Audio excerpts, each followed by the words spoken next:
Hola.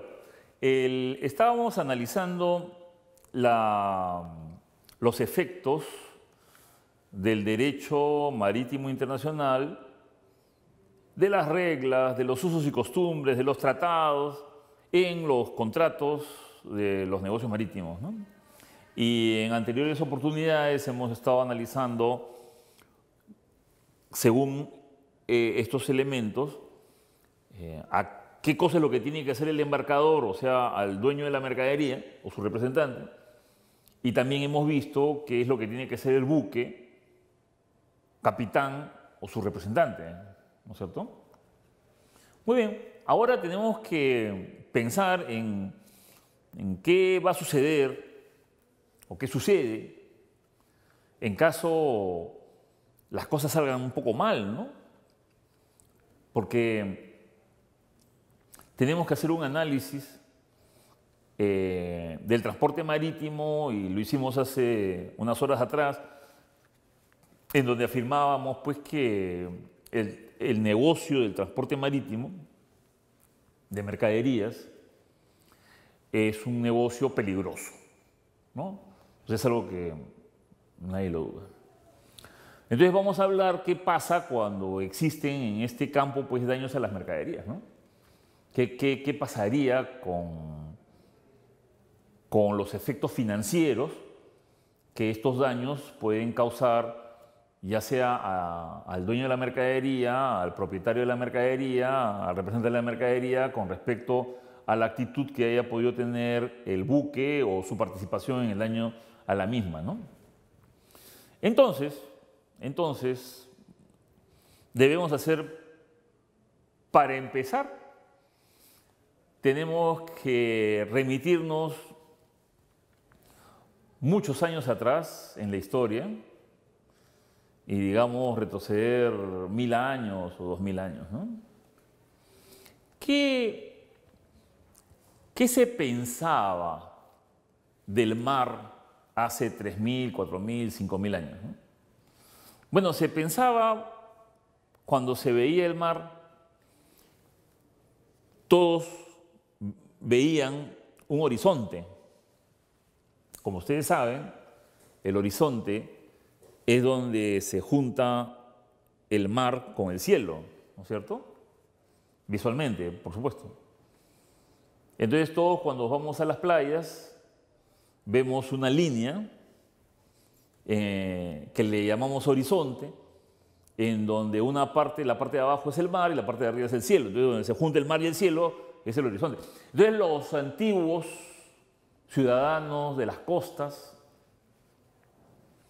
se guiaban por afirmaciones, por leyendas y por mitos, en donde decían que en esa línea terminaba el mundo, que después de esa línea no existía nada. Y en otros cuentos, que hasta el día de hoy los tenemos, digamos, como muestras de arte, en algunas pinturas, etc., decían que el mar terminaba, pero terminaba en una gran cascada, en una catarata inmensa, que si alguien se pudiera acercar ahí, terminaría cayendo y muriendo, por supuesto, en ese límite, ¿no? Entonces, las embarcaciones menores, los pequeños buques, barcos, navegaban siempre pegados a las costas, con el temor de no acercarse hacia el horizonte, porque en el horizonte acababa el mar. Otras leyendas afirmaban que en las profundidades del mar existían grandes dinosaurios, grandes pulpos gigantes, calamares inmensos, que eventualmente se tragaban a los buques. Y entonces nadie quería navegar de noche y nadie quería despegarse de las costas, hasta que, por supuesto, aparecieron los aventureros, ¿no? Los valientes que dijeron: Quiero saber si es verdad que el mundo acaba en esa línea. Quiero saber si es verdad que hay monstruos gigantes que se comen a los buques y a las tripulaciones, ¿no? Y entonces los navegantes de la antigüedad se hicieron de valor y se lanzaron hacia el fondo del mar y se dieron cuenta de que no existían los monstruos, que no existían los pulpos, que no existían los calamares gigantes y que el mar no terminaba en esa línea llamada horizonte, sino que había mucho más por descubrir más adelante, ¿no? Pero de ahí, de esas fábulas y de esos mitos y de esos cuentos marinos, nace el concepto de que el mar es peligroso. Concepto que hasta el día de hoy no ha sido cambiado. Hoy día podemos afirmar de que el mar es peligroso, pero obviamente no es peligroso por lo que decíamos anteriormente, sino que es peligroso por los peligros del mar. Es decir, en el mar hay maremotos, en el mar hay olas gigantes, hay tsunamis, en el mar hay tormentas. En el mar hay tormentas eléctricas, en el mar hay corrientes, hay remolinos, en el mar hay vientos fuertes, fuertísimos, hay huracanes, hay ciclones, hay infinidad de peligros que afectan el buque y que eventualmente el buque puede ser destruido o puede ser tragado por el mar, hundido, con su mercadería. Entonces, en el siglo XXI, es muy poco lo que ha cambiado, es decir, hoy día los buques pueden ser un poco más resistentes, los buques pueden tener mayores equipos de navegación y se pueden tomar mejores decisiones, pero los peligros del mar siguen siendo los peligros del mar. O sea, el mar en el tiempo no ha cambiado, siguen habiendo los maremotos, siguen habiendo los tsunamis, siguen habiendo las trompas de agua, las olas solitarias, etc. Y las tormentas eléctricas que destruyen las mercaderías y destruyen a los buques. Muy bien. Entonces, después de la Segunda Guerra Mundial, que conversamos hace unas horas atrás, decíamos que los países de Estados Unidos y sus aliados que querían de alguna manera darle una uniformidad al negocio marítimo, principios del derecho ya escritos y difundidos y universales. Entonces, los dueños de las mercaderías dijeron en Naciones Unidas que ellos consideraban que los buques, al recibir las mercaderías, se hacían 100% responsables de las mercaderías, de acuerdo a lo que también hemos conversado con ustedes, el principio de custodia universal del derecho marítimo que establece que todo operador que tenga la mercadería debe cuidarla y si no la cuida o si en sus manos desaparece, será responsable al 100% de la mercadería. Los dueños de los buques dijeron que no, que eso no era posible. ¿Por qué? Porque el negocio marítimo no es un negocio común, no es un negocio de la tierra, es un negocio del mar y el mar es peligroso. Y que nadie puede controlar los peligros del mar. Puedes evitarlos si es que no navegas, pero si tú navegas te enfrentas a los peligros del mar. Y los dueños de los buques no pueden dominar la fuerza de las tormentas, no pueden dominar las tormentas eléctricas, no pueden dominar los tsunamis, no pueden saber en qué momento va a haber un maremoto, no pueden saber en qué momento va a aparecer una ola solitaria, no pueden saber si la lluvia va a ser tan fuerte que va a permitir que el agua ingrese a sus bodegas. Entonces los peligros del mar existen, nadie los puede predecir a ciencia cierta. Podemos predecir una tormenta, pero no podemos predecir la intensidad de la tormenta. Podemos saber en qué momento nace un huracán, pero no sabemos cuál va a ser su tamaño, no podemos saber cuál va a ser su intensidad y no sabemos para dónde va a ir. Los huracanes nacen y de pronto se mueven a la izquierda, de pronto se mueven a la derecha, de pronto se van al mar o de pronto entran a tierra. Nadie puede controlar los peligros del mar. Entonces, los dueños de los buques dijeron, ¿cómo vamos a ser responsables sobre algo que no se puede controlar? Nosotros podemos ser responsables de lo que se puede controlar, no de lo que no se puede controlar. Los dueños de las mercaderías replicaron y dijeron, pero si ustedes, este es su negocio, ustedes deben de conocer su negocio, ustedes transportan las mercaderías y ustedes deben ser responsables al 100% de las mercaderías. Entonces los dueños de los buques dijeron, no podemos ser responsables porque los peligros del mar no solamente atañen al buque, sino que también atañen a las mercaderías que los buques transportamos. Por otro lado, tienen que tener en cuenta lo siguiente, que hay un principio en los negocios en donde uno puede asumir una responsabilidad civil de acuerdo al patrimonio que tú manejas. Por ejemplo, si una empresa tiene un capital social de $5.000 y entra a un negocio y hace las cosas bien pero salen mal, entonces la empresa se declara en quiebra y los $5.000 son los que se entregan al perjudicado y más no puede pasar porque se trata de sociedades anónimas donde las responsabilidades son limitadas. Están limitadas por el capital social de las empresas. Entonces los dueños de buques dijeron, ¿cómo si mi buque vale $5 millones y transporta $60 millones, ¿de dónde voy a sacar dinero si mi buque se hunde con la mercadería para devolverles el dinero a todos los embarcadores cuyo valor es de 60 si el buque que yo tengo es de 5?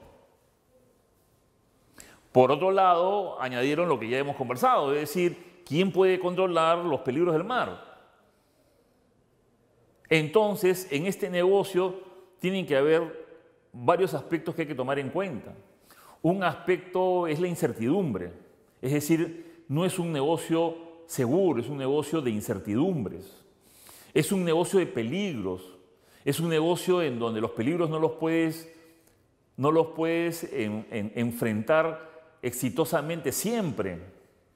Es un negocio donde los fenómenos del mar aparecen de pronto y sin pedir permiso a nadie, que a veces se puede tener la sospecha del nacimiento, por ejemplo, de un huracán o un ciclón, pero no puedes tener la misma certeza sobre el nacimiento de un maremoto o de la intensidad con que se generan estos fenómenos.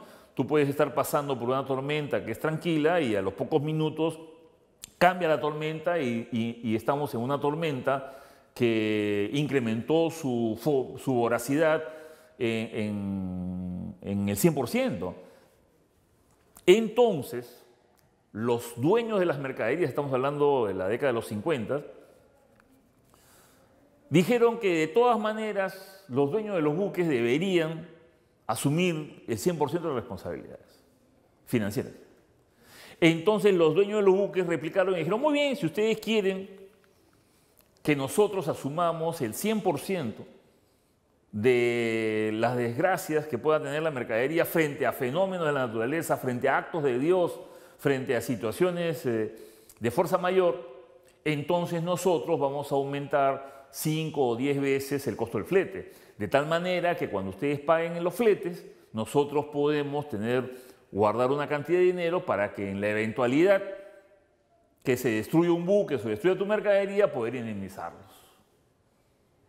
Obviamente, incrementar los fletes 5 o 10 veces su valor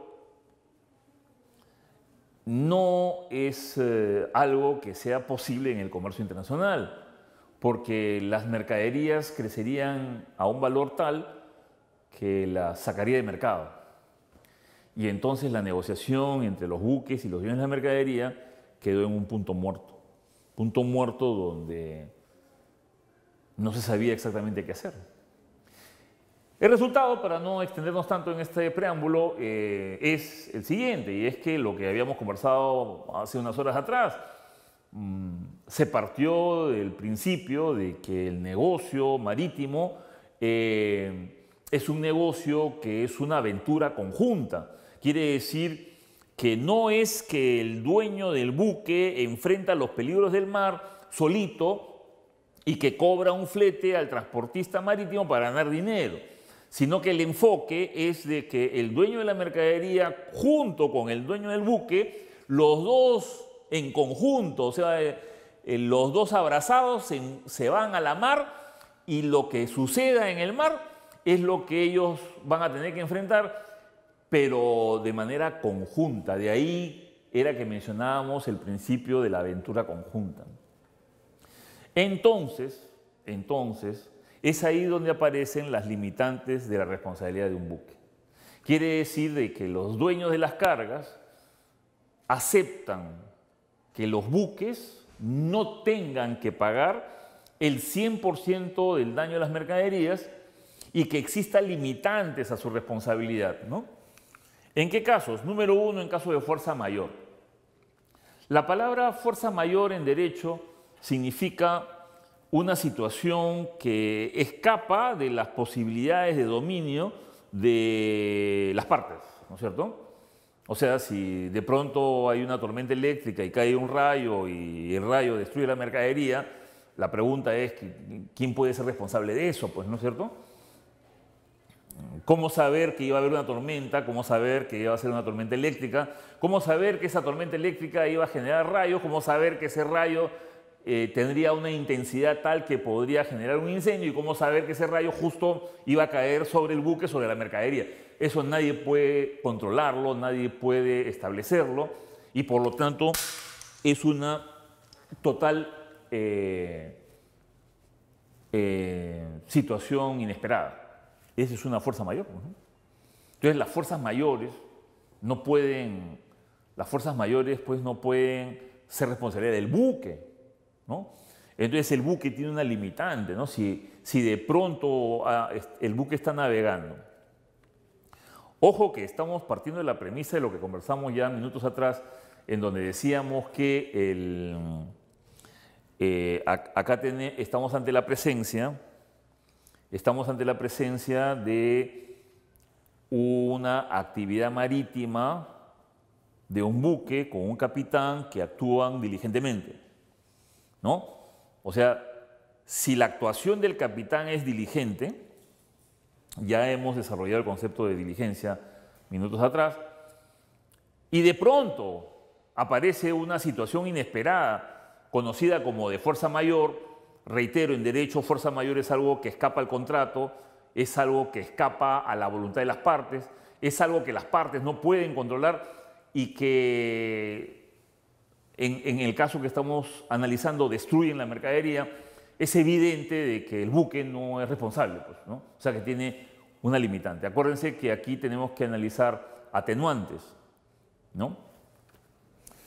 Otro elemento que también ya hemos conversado, se trata de los peligros del mar, ¿no? Entonces, en el mar, bueno, con respecto a la fuerza mayor, ya habíamos dado ejemplos de fuerzas mayores, ¿no? Por ejemplo, situaciones que no dependen del buque, no dependen del capitán, que son foráneas, que son externas y que destruyen la mercadería.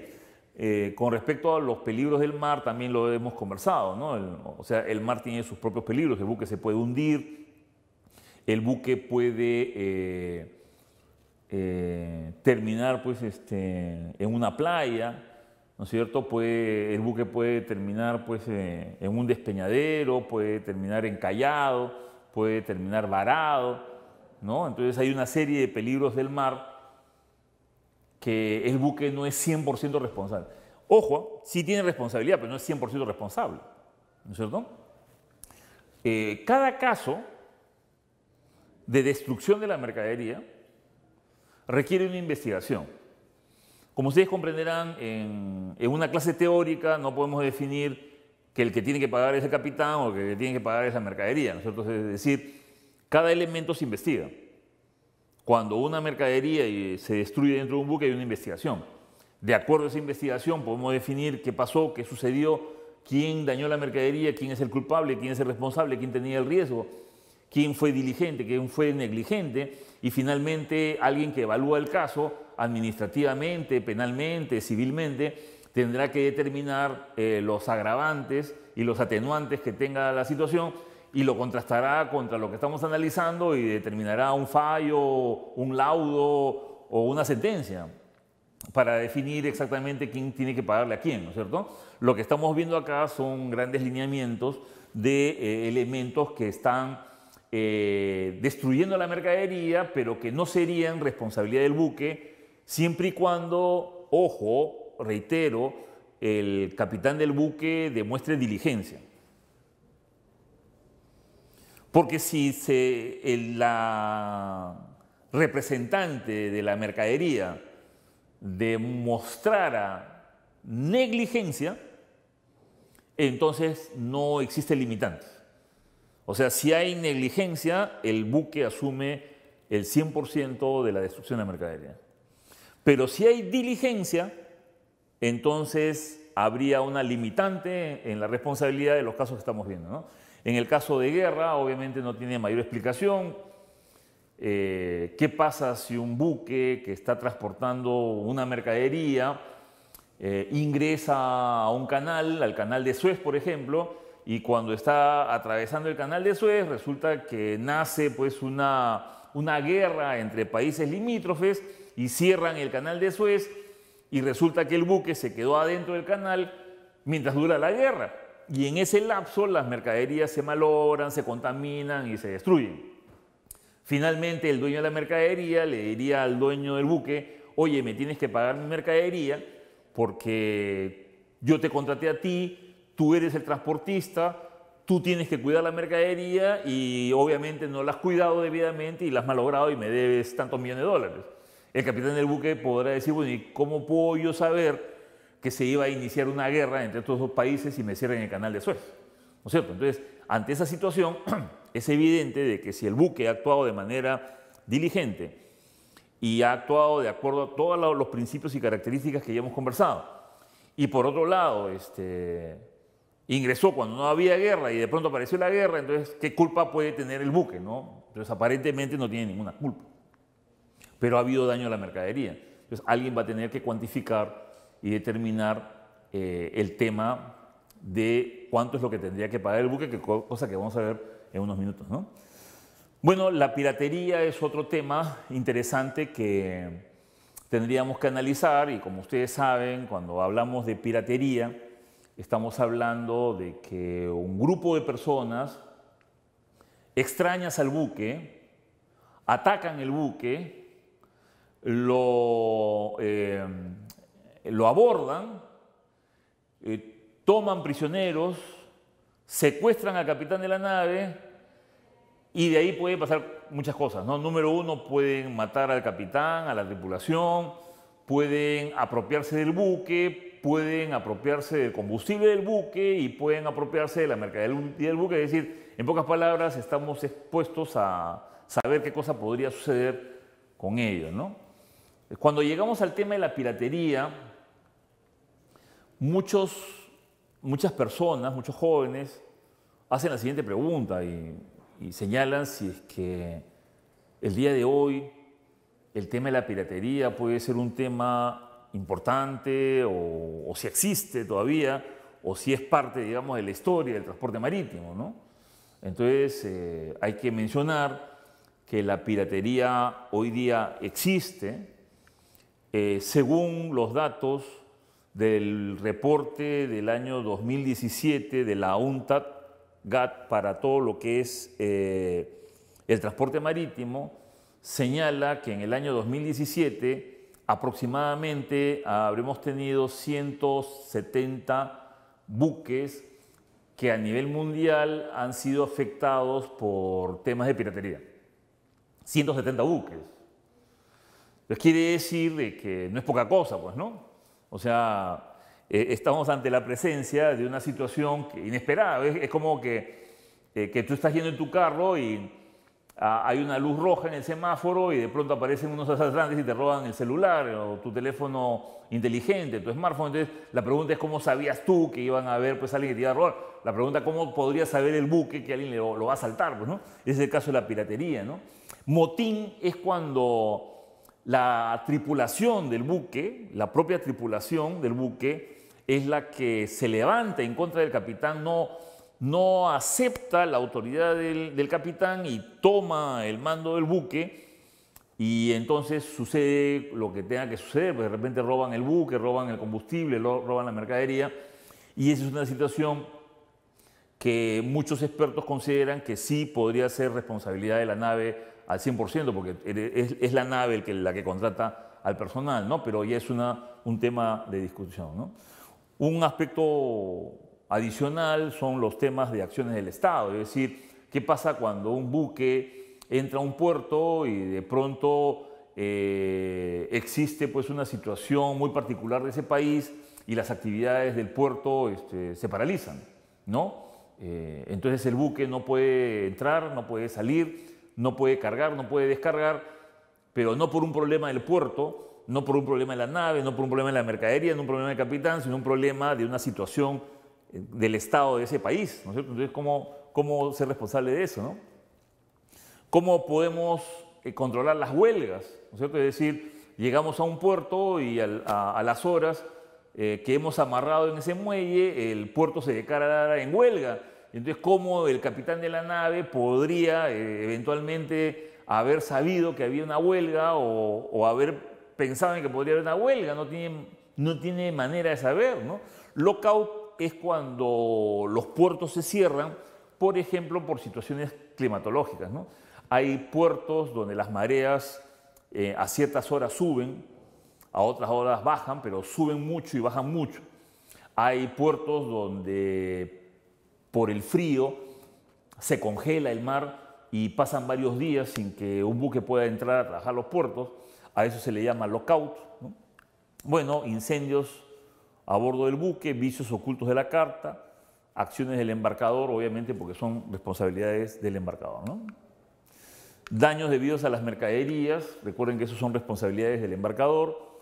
Igual el embalaje, medidas razonables de salvamento, acciones de otros operadores, ¿no? ¿Qué pasa si el que daña la mercadería es el agente marítimo? ¿O si el que daña la mercadería es el agente portuario? ¿O si el que daña la mercadería es el agente de estiva, ¿no? Entre otros. Muy bien, hemos hablado de que el mar es un lugar peligroso. Hemos dicho de que un principio para entender el derecho marítimo es que se asume de que el negocio marítimo es una aventura conjunta. Quiere decir que el dueño de la mercadería se junta con el dueño del buque y entre los dos asumen los peligros del mar. Que si el embarcador o el capitán actúan de manera diligente, sus responsabilidades bajan sustancialmente. Y hemos visto hace unos minutos que pueden existir situaciones en el mar que obviamente los buques no pueden afrontar el 100% de la mercadería siempre y cuando hayan actuado de manera diligente, ¿no? Pero ahora la última pregunta define lo siguiente, ya bueno, ¿qué pasa si la mercadería se destruyó, la mercadería se contaminó, el buque actuó diligentemente, pero hay que pagarle algo al dueño de la mercadería o a su aseguradora?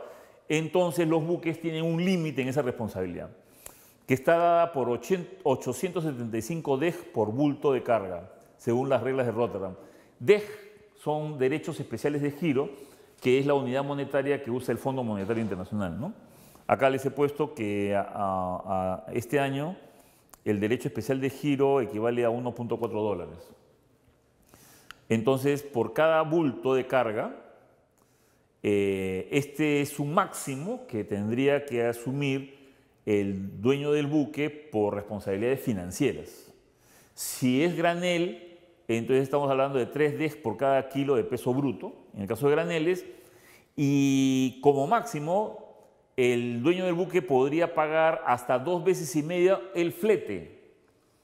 Quiere decir que si que si tú le estás pagando un flete acordado, ese flete, la indemnización que tiene que dar el buque al dueño de la mercadería o a su compañía aseguradora no podrá sobrepasar las 2 veces el monto, 2 veces y medio del flete pactado o de repente pagado, ¿no? Es por esta razón, jóvenes, que generalmente cuando se embarca mercaderías en los buques y enfrentamos un negocio marítimo, de la mano tiene que ir un contrato de seguros, porque el contrato de seguros es el que va a indemnizar al dueño de la mercadería y a través del principio de subrogación que ustedes conocen, pasará el problema a la compañía de seguros, quien con sus abogados se enfrentarán a los abogados de la compañía naviera para resolver este tema, ¿no? Pero el embarcador, que no necesariamente tiene que saber de derecho marítimo, cobrará, ¿no?, la póliza de seguros y su indemnización. Gracias.